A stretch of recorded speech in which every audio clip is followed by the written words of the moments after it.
Good morning, everyone. Welcome to our webinar. Today, we're going to be talking about how to manage your supporters and really taking it a bit back to basics in terms of questions to ask when selecting a CRM solution. So the webinar is half an hour. You are on mute, but there is a chat function. So if you do have any questions, please pop them in there. My colleague Jenny is also online, so she'll be answering as best she can. And if anything that she can't answer, then I'll happily pick those up at the end and come back to you. So just in terms of, I'll just scroll through the slides, who I am. So my name's Tory Cassie. I am an NFP business development consultant at m-hance. I've been working with the Dynamics platform and everything Microsoft since '98, and specifically in the not-for-profit and charity sector for probably about the past 17 years. So hopefully what will come out today is some of my experiences, dealing and talking with charities over these years. So this presentation isn't really to talk about how great m-hance is. It's not about selling you Dynamics 365. It's really about, I suppose, some of the common themes and threads and conversations that I have on a daily basis. Just one slide I have on m-hance to, I suppose, highlight, our experience and our presence in the sector. And here is just an example list of some of our not-for-profit customers. You'll see here they do range in size and complexity of implementations, right from some global rollouts and large organizations to some of that are no less important in the sector, but a lot smaller in size and income and requirements. So a whole range there of organizations where we've implemented Dynamics 365 or indeed Business Central. But we do take lessons learned from the public sector and also from commercial organizations as well. So whilst 85% of our projects are in this sector, that there's still a good number that are outside, and we sometimes bring the lessons learned from these commercial organizations into the sector. So the webinar is really about questions, questions to ask, and ultimately I think sometimes it's where do you start? More often than not, some organizations come to me and they said, I've been told we need a new CRM system, or I need a new CRM system because, our current one support is coming to an end, or I've got silos of data, and they don't really know where to start. So, actually the first place I'd always say is, well, what are your strategic aims of the charity? What do you want to achieve? What have you achieved in the past? And what do you want to achieve in the long term? The other sort of side of things is, what are the expected benefits of the project? And, more commonly we say, people say, I want a 360-degree view of my supporter. But that's fine. But, these implementations, they cost money and time and investment. And it's actually quite good before you start to actually think, what are the benefits we want to get out of this project? And how is that going to support our strategic aims? Does the technology fit with your current strategy? Do you have a technical strategy? Are you a Microsoft house? Are you a Google house? Are you an Oracle house? And further on, I'll come into this in more detail about really how the technology should loop back into the strategic aims of the charity. Number 4 is really the functionality that you need. And again, just listing out, I want to have a form that has a first name, surname. I want to be able to track postcodes using a lookup. I need to have these fields to be able to run these reports. That is the core functionality that you need. But again, that is still having to loop round. That integrates to the technology, expected benefits, and the strategic aims. So those sort of the 1 to 4 should all really they sort of integrate together to ultimately provide you with a successful project. The other thing is number 5. Can you work with the partner? Partner is significantly important when implementing any solution, be it a product or a platform. And again, we talk about long-term partnership, and the journey of CRM solutions is not just about implementing a system with a bit of training and then the partner goes on to another project. It's really the project and the solution will evolve with you as a charity. And finally, which is what people always ask me typically on a first call, is what's the project going to cost? What is this going to cost me? And again, controlling those costs through the project and what are the ongoing costs. So I'm just going to drill down in a bit more detail into some of these sort of themes that we have, when people come to me. So The majority of charities that I speak to do have strategic aims, so that they will have, something they've published or something they've agreed to their trustees in terms of where the charity is going. So, but some people don't. Some of the smaller charities that we engage with, are building the charity and agreed in building the papers that they need in terms of supporting the charity and its growth. So having that clear statement is always really good in terms of, what difference do you make to the sector? What makes you different to a similar charity, with similar causes? And when I engage with charities, looking at reading the strategic aims of the charity is always one of the first things that I look at, because it makes me think, actually, what is the charity trying to achieve? What we don't want to do with any project, and you shouldn't when selecting a CRM system, is replacing what you've got now with a new solution that's exactly the same, but with it's in the cloud and it's got a nice whizzy front end and a Microsoft badge or a Salesforce badge. It's absolutely trying to ensure that the solution you choose and the partner you choose will meet those strategic aims of the charity. Typically, some organizations, actually, their reason for moving to a new system is because the system won't align or won't meet those aims. So looking at your mission, looking at your vision, and I said, we always talk about the future sometimes, because when you select a system, it's not necessarily looking at what your supporters need today or your beneficiaries need today. It's what are they going to be looking like in the future? What's the support that you need to give them in the future? And so how technology will also aim that, be it through digital communications, supported journeys, and how they can interact with you. And obviously prioritizing these, and I've sort of said prioritize here because, with a project, you don't always get everything from day one. We typically talk about MVP, which is minimum viable product, and it's actually, okay, right, we want to get a new system. We know we need all these bells and whistles, and we know we want to do all this in the future, one day maybe, but how can we get to that phase one or that MVP? So coming off an old system or multiple systems onto a platform, and how can that evolve, and does it have the flexibility to evolve with us? So looking at your key activities required by the charity to deliver the strategy. And also the final point, number 5, is the investment. So some organizations have this fantastic strategy and all these things that we want to do, but actually, what is it going to cost us? And sometimes, you actually need to think, can we afford all this solution to meet all these functional requirements and all these, the business needs, but at what price is it going to cost? So just moving on to the next side of things is the expected benefits. We always like to measure the success of our projects. Sometimes people come to us actually and say, well, if we put in Dynamics, will we double our income? If you put in Dynamics, can we, double our volunteers? Can we do all of this? And there's no answer to that. There's no way that any partner or solution can guarantee anything else. So what it can provide you is obviously with the information to support that. So being able to sort of document what you think the expected benefits are for the investment required. So again, that's not looking at functionality, that's looking at what are the expected benefits at a high level. Does that mean that you will be able to do financial reconciliation a lot quicker rather than doing it manually with your finance system?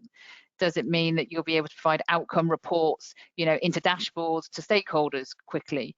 It's looking at what those expected benefits are going to be. And again, looping that round to the strategic aims. Also, I think it's important to understand that, it's not just, we talk about who will be impacted by the project. So yes, it's your staff and your employees, and potentially volunteers, if you're a volunteer-led organization, but, it's your supporters who you want to improve that relationship with them, understand the journey that they're on with you an organization. So whether they are potentially giving you a one-off donation, and how are you going to carry them on that journey to becoming a recurring giver? Or for example, if they are, a single member, how do we expand that to become a family membership type organization? If you're case management, for example, it's good to understand, well, actually, somebody who we've helped and we've given a grant to, is there potential in the future they could become a volunteer? Or is it somebody who, is a supporter and a donor and a beneficiary and is in the raffle and has run the London Marathon, being able to, understand that lifetime value? But who is going to be impacted by the project is really important. And when we talk about stakeholders of the project, typically we do ask people to say, well, let's bring a volunteer in, for example, or a friendly beneficiary in to see how they can help us define the project. Having support of the wider organisation. These projects aren't just for fundraising or for event management. When we talk about CRM, it's about ensuring that we have, the support, leaders or directors or managers from across the organisation. These aren't and shouldn't be really a technical-led project. It's very much looking at them from a wider, anybody within the organisation who needs to access and view that data of that supporter or beneficiary or donor, they can and ensure that they have access to the right information at the right time. So getting their buy-in is really key. Again, there's governance through project sponsor and project board. Measuring success of the project, I've sort of talked about, how we're going to measure that success. But also, are the expected benefits, are they realistic and achievable? I do have some organizations come to me with, unfortunately, a smaller budget, and they wanted to do everything, and make the tea. We like to ensure, at m-hance, for example, that, it is we deliver projects on time and on budget to meet those expectations. And that's through being honest and open and working closely with you. So if I just go on to the next slide, which is the technology. So technology is really key, and you might hear that, Microsoft talk about technology being the enabler. I did just say that, these shouldn't be technology-led projects. That's absolutely right. They shouldn't be run by IT or anything like that. But technology is really key. Especially now, I suppose things are moving so fast with technology, and we're not just talking typically about a product that you purchase that's standalone, that's going to sit on your server in your office. It's more about the bigger picture. So, do you have a technical strategy? Sometimes in organizations, if the fundraising director is looking for a CRM solution, they might go and look at, specific technology without engaging with the IT department or the IT team to see how they want to work, what their strategy is. So an example for this is there a analytical tool or anything that's company wide? So something like Power BI or Tableau, we'll ask, will the solution work with that? What email solution do you use? And the majority of charities do use Office 365, which is now called Microsoft 365, because of the great licensing that Microsoft offers. But something, for example, is with Dynamics 365, it links out the box with your email. So if an email comes in from a supporter and that supporter exists in CRM, that will automatically be tracked against that supporter record in CRM. If it doesn't exist in CRM, then you can add that contact directly from Outlook to the system. So having that full integration is really key to improve efficiencies and productivity as well. Are you looking for a product or a platform? A lot of organizations, there are lots of products out there. And just to name a few, such Raiser's Edge would be seen as a product, Thank You would be seen as a product. And when you're looking at platforms, you're looking typically at two main ones, which is Salesforce or Dynamics. And there's pros and cons for both. So it's really, typically people would say, you'd only look at platforms or you'd only look at products. And this webinar isn't about product versus platform. However, I'd happily talk to you, about the differences and the pros and cons of each. So cloud or on-premise, it's a big shift going to cloud. Everyone does use cloud in their day-to-day lives now through apps or banking. Office 365 is all in the cloud. And in the past, a number of years ago, it would typically be, finance and CRM systems that were the last to move to the cloud because people are very protective of their data. And want to ensure that it's secure. So going into the cloud, it will be secure. Obviously, with Microsoft, it's in Azure, in your Azure tenant. So they'll be responsible for your backups and upgrades and updates that come out as well through that. So, but with historically, you wouldn't be able to tailor and configure and bespoke solutions if they're on the cloud, but things have moved on over the years, so you can bespoke, and not that we do very much, we try to stay away from it, but you can bespoke and tailor Dynamics 365 and solutions like Salesforce in the cloud, so it is all relevant and pertinent to you as a charity. So deciding whether you want to go cloud or on premise, I actually can't remember the last time that anybody did decide to go on premise, and I know, you know, Salesforce you can only get in cloud, and Microsoft's very much moving away from any on-premise CRM solutions moving forward. Integration is always really key. So always we get asked about integration. Can it integrate with our legacy systems such as First Class? You know, can it integrate to our raffle and lottery systems? And what payment gateways do you integrate to? So I can't remember the last time we ever implemented a solution where there was no integration, and that's fine. You know that there are APIs and tools that are available now to help that integration. But if you are trying to get that 360-degree view of a supporter and managing that supporter, it's about getting the right data from these systems into CRM. And it might be that, you know, you don't need to import absolutely everything into CRM. So you don't need to know, you know, everything to do with the raffle and everything to do with legacy or things like that. It could be it's just pertinent data that you need to bring in to be able to make the decision, or for that supporter to be on a certain journey. Other systems, for example, for integration is email marketing tools. So there is a Dynamics marketing tool, but you know there's Click Dimensions or Digital or MailChimp, existing systems that you use that you want to continue to use, and making sure that there is that seamless integration. Rekeying of data is a thing of the past. You know, there are tools out there that can automate this. Ease of use, again, that's something that we get asked quite a lot. The system needs to be easy to use. If people don't have the buy-in and want to use a system, or they're struggling to use the system, they won't put the data in and they'll revert back to spreadsheets or pieces of paper. So it does need to be easy to use. How much resource you need internally to support the system. Again, that might not necessarily be somebody in IT. So when I sort of talk about support the system, that's more about, you know, you may say, oh, can we change this business process flow? Can we bring this file of data in? Could we, you know, create a new entity or something like that? So it's ensuring that you are aware of the resource and the skills that you need to be self-sufficient. You can rely on partners and absolutely can rely on m-hance, but paying our daily rates for small tweaks that you could potentially change yourself is what we would recommend. And again, looping that technology around to the strategic objectives, again, is really important. The technology should you use, we sort of use this quote, you know, the technology you use should be what's defined by your organization is trying to achieve, and that's really important.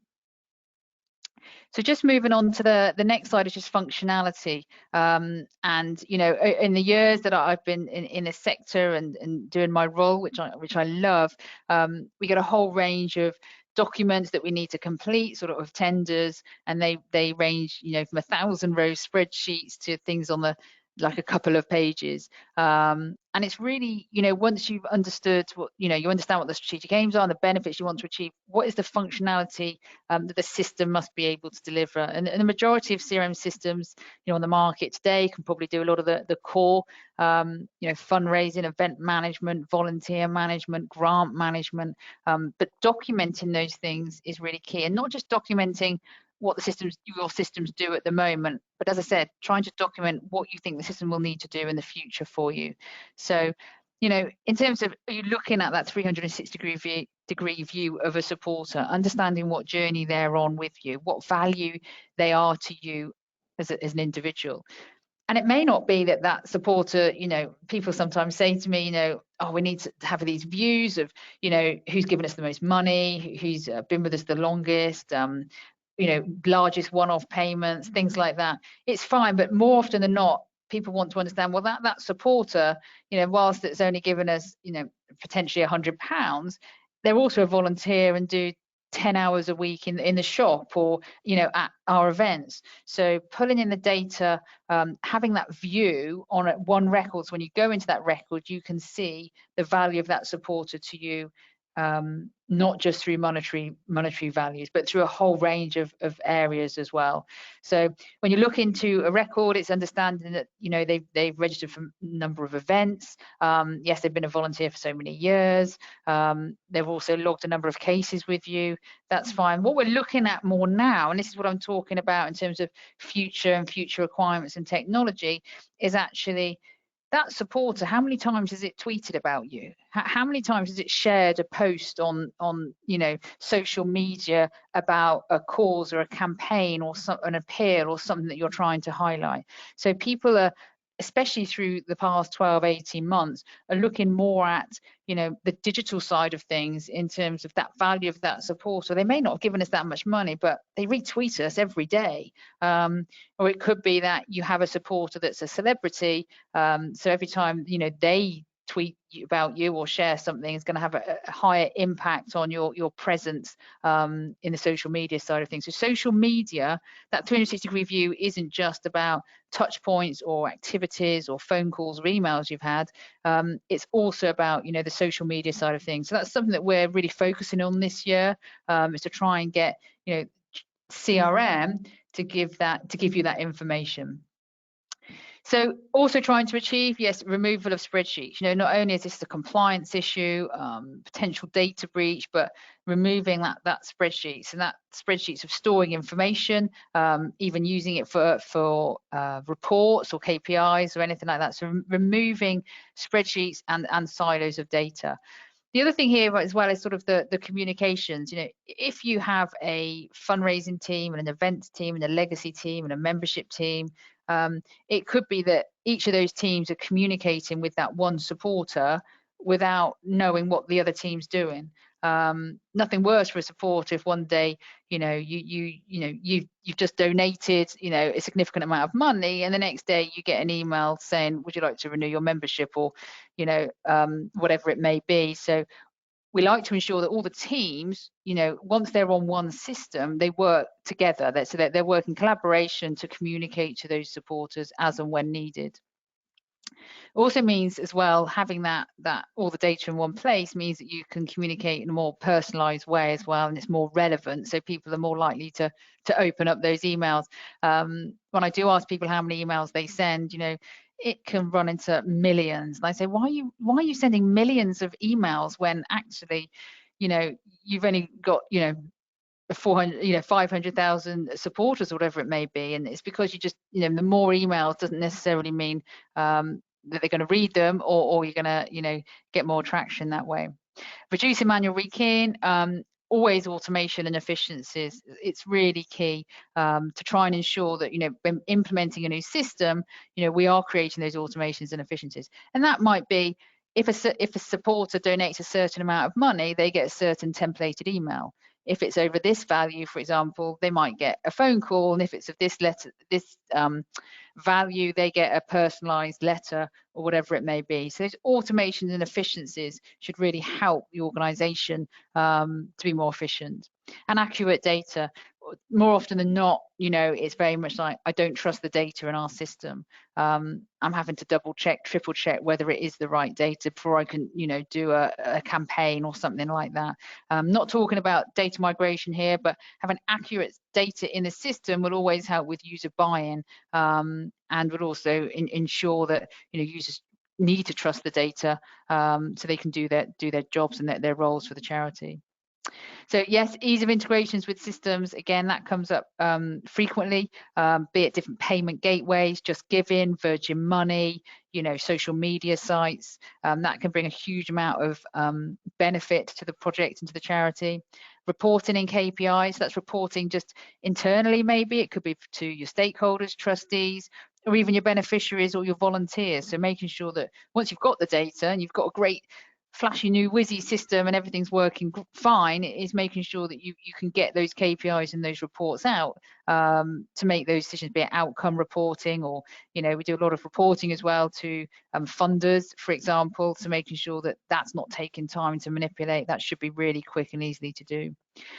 But also finally is when you're designing your system and looking at the functionality, and this is what we very much do as well when we start workshops, is these are your requirements today. We need to ensure that, you know, whilst these systems are flexible and they can change over time, but just being aware of, you know, do you know where you want to be in 12 months, 24 months, or, you know, for the future as well. So just moving on to the next slide is cost, which is always really important. As I said, everybody says, you know, how much is it going to cost?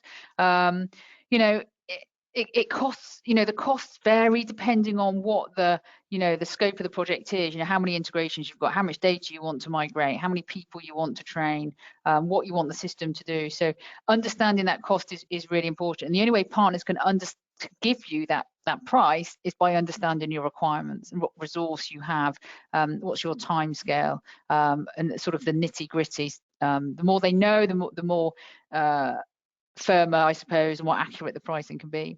And pricing is going to be software, professional services, and annual support. And you know, there are internal costs, or sort of you might think was hidden costs. So when I actually do present a pricing, you know, then you need to be aware that there may be, you know, there will be internal costs where you need to backfill roles, or any third-party costs in terms of, you know, Dot Digital, for example, has a connector so that you can only buy through Dot Digital. So those internal costs, you know, when you're presenting any project costs back to the board, it's important to understand that there are those costs internal and for third parties. Have a contingency pot. There things will creep out the woodwork that nobody will foresee. We typically would say 10-15% of any professional services days is really a contingency pot that you can draw upon. That saves you having to go back for approval for more.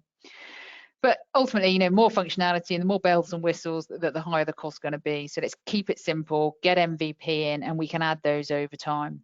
And then finally, sort of how do you control the cost? You know, CRM systems are renowned in the many years ago for getting out of control and never going live, and, you know, triple the cost that we were told. It's controlling the scope, and the only way you can control the scope is really through defining the requirements that you want, and, you know, working through what we call a discovery phase to flesh out those requirements, document those, sign those off, and then go into build. So just moving on, conscious of time is the partner. Probably one of the most important things is the partner. You can put the most brilliant piece of software in that ticks every box and does absolutely everything. But ultimately, it's the partner that's going to take what is a platform or a product and make it into the solution for you. There are loads of partners out there. You know, there's not just one Dynamics partner. There's a plethora of them, as there are for Salesforce and other software authors as well. But it's really ensuring that you work with a partner who understands the sector, understands the challenges, understands the nature of the people, understands integration to Gift-Aid and Just Give It and Stripe and Rapid Data and all those things. A lot of partners nowadays are focused on sectors. You know, there are some partners that are finance, you know, they're more into banking or insurance from finance, some are in retail. And so it's really important that you select a partner that understands you. Make sure you meet people who'll be part of the team. You know, m-hance don't have pre-sales consultants. When I work with an organization, I can bring in one of the consultants, be it a solution analyst, a business analyst, an application consultant, and it gives, you know, potential clients the opportunity to think, yeah, I could work with this person on a day-to-day basis. They understand me, I understand them, and we get on well. It's that chemistry. Undertake those references and you know, the logo websites there. You know, on our website we've got loads of resources and case studies to look at. Make sure that you've spoken to organizations that are recent projects as well. In terms of, you know, yeah, building that relationship with a partner, again, it's not just for long term. This isn't, you know, these projects aren't just about finding a bit of software, a bit of training, and that's it. It is a journey and constantly evolving with Dynamics as new features and functionality and requirements and challenges come up, being able to, a partner that you can rely on. And I've sort of said, you know, do they have the X factor? Sometimes there's just that feeling that you can't put your finger on it, but you know you can work with this partner, and knowing that they're open and honest and they will be transparent with you along the way. There are always bumps with CRM projects. That is just fact, and anybody tells you difference is fobbing you off. But ultimately, you know, there will be bumps. It's about working with a partner who you can be open with and get over those bumps together and celebrate and have fun at the end, when it's all working well. So the key takeaways, for this is really, you know, a new CRM project takes time. Rushing into it, not thinking about it, it's destined to fail. It does require planning and structure right from the beginning, all the way through to go live. So ensuring that you've got the buy-in and you've got, your SMEs and your project sponsors during the selection process is really good. Being able to measure the success of the project, so you can go back and say, yes, we've spent this amount of money, it's taken this amount of time, but we've got these benefits. And you'll have benefits within a number of months, and then you can come back 6 months later and 12 months later and look at those benefits.